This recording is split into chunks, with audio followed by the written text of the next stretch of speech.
ഇത് വോക്സോൻ്റെ പോളാണ് കേട്ടോ വണ്ടിയുടെ കംപ്ലൈൻറ്റ് മിസ്സിംഗ് ആണ്. അതാണ്ടില്ലേ ബോണറ്റൊക്കെ കിടന്ന് കുലുങ്ങണുണ്ടല്ലേ, വണ്ടി സ്റ്റാർട്ട് കിട്ടിക്കണം കേട്ടോ. അപ്പോൾ ഈ മിസ്സിംഗ് പറഞ്ഞ സമയത്ത് ചെക്കൻ ചെല്ലുമ്പോൾ തന്നെ EPCയുടെ ലൈറ്റും കത്തുന്നുണ്ട്.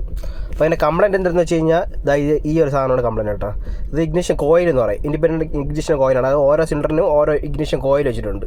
അപ്പോൾ ഈ ഒരു സാധനമാണ് ഇതിൻ്റെ കംപ്ലൈൻറ്റ്. ഒരെണ്ണേ കംപ്ലൈൻറ്റ് ഉള്ളതിൽ നമ്മൾ സിലിണ്ടർ 1ലാണ് ഇത് കംപ്ലൈൻറ്റ് കേട്ടോ. അപ്പോൾ നമുക്കിത് എങ്ങനെ കണ്ടുപിടിക്കാമെന്ന് വെച്ച് കഴിഞ്ഞാൽ ജസ്റ്റ് ഈ ബോണറ്റ് പൊക്കിയതിന് ശേഷം ഈ ഇഗ്നിഷൻ കോയിൽ ഇങ്ങനെ കാണാൻ പറ്റും എഞ്ചിൻ്റെ ടോപ്പിലായിട്ട്. ജസ്റ്റ് ഒരു സ്ക്രൂ ഡ്രൈവർ വെച്ച് ഇങ്ങനെ പൊക്കിയിട്ട് ഓരോ കോയിലായിട്ട് നമ്മളിങ്ങനെ പൊക്കി നോക്കുമ്പോൾ നമുക്ക് അതിൻ്റെ വ്യത്യാസം അറിയാൻ പറ്റും. അങ്ങനെ നമ്മൾ കണ്ടുപിടിക്കാൻ പറ്റും. ഇല്ലാന്നുണ്ടെങ്കിൽ നമുക്ക് മാറ്റി വെച്ച് ഓരോ നേരത്തെ മാറ്റി വെച്ച് ചെക്ക് ചെയ്യാൻ പറ്റും. അതിലേക്ക് നമുക്ക് സ്കാൻ ചെയ്ത് കഴിഞ്ഞാൽ സ്കാനിങ്ങിൽ കാണിക്കുകയും ചെയ്യും ഇത്രാത്ത സിലിണ്ടറിലെ ട്രബിൾ കോഡ് കാണാൻ പറ്റും. നമുക്ക് അങ്ങനെ കണ്ടുപിടിക്കും കേട്ടോ. നമ്മളിപ്പം ജസ്റ്റ് അഴിച്ച് നോക്കിയപ്പം അതിൻ്റെ വ്യത്യാസം മനസ്സിലായി. ഇത് പുതിയതാണ് കേട്ടോ. നമ്മൾ ഇത് വെച്ച് ചെക്ക് ചെയ്ത് നോക്കിയ സമയത്ത് വണ്ടി കംപ്ലൈൻറ്റ് മാറിയിട്ടുണ്ട്. EPCയുടെ ലൈറ്റും അണഞ്ഞിട്ടുണ്ട്. ചെക്ക് എഞ്ചിനും അണഞ്ഞിട്ടില്ല. അത് അണയണമെന്നുണ്ടെങ്കിൽ നമുക്ക് സ്കാൻ ചെയ്ത് എറേസ് ചെയ്ത് കളഞ്ഞാൽ മാത്രമേ അതിൻ്റെ ലൈറ്റ് അണയുള്ളൂ കേട്ടോ. അപ്പോൾ അതാണ് ഇന്നത്തെ വീഡിയോ കേട്ടോ.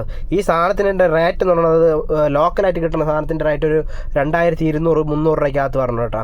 അതിൻ്റെ ഒറിജിനലിന് ഇതിൽ നിന്ന് കൂടുതൽ റേറ്റ് ഉണ്ട്. നമ്മൾ പിന്നെ കസ്റ്റമറിൻ്റെ ലോക്കൽ മതി എന്നുള്ള രീതിയിൽ ഇതാണ് കമ്പനി കേട്ടോ. അപ്പോൾ ഇത് നമ്മൾ വാങ്ങിച്ചിട്ടുണ്ട്. അപ്പോൾ നിങ്ങൾക്ക് വീഡിയോ ഒരു ഇൻഫർമേഷനായിട്ട് തോന്നിയിട്ട് നമ്മുടെ ചാനലിൽ നിന്ന് സബ്സ്ക്രൈബ് ചെയ്യണമെന്ന് പരിഗണിക്കണേ.